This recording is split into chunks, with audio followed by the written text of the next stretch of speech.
Excel can actually do magic. Let's take a look at this. If I press the F9 key, you can see I am shuffling all these symbols. So let's give it a quick shuffle. Okay, now what I need you to do is think of any two-digit number. It must be a two-digit number. Now add the two digits together and subtract them from the original number you thought of. Now go find that answer on the screen and make note of the symbol.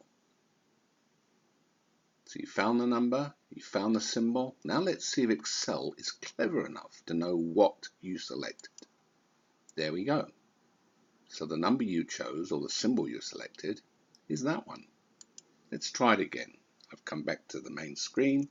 I'm going to hit the F9 button a few times to do random selections. Great. Think again of any two-digit number in your head. Add the two digits together and subtract them from the original number you thought of.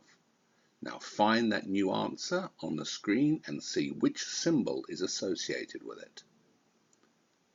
Hope you found the symbol. Let's go see what Excel thinks you selected. There we go, 2 out of 2. Let's do it once more for good luck. So I've come back to the screen. I'm shuffling all the symbols, randomizing them. Okay, think of any two-digit number again.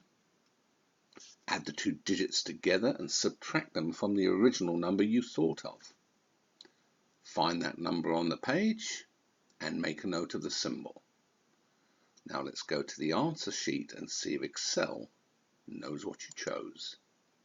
There we are. Now that is what I call Excel magic.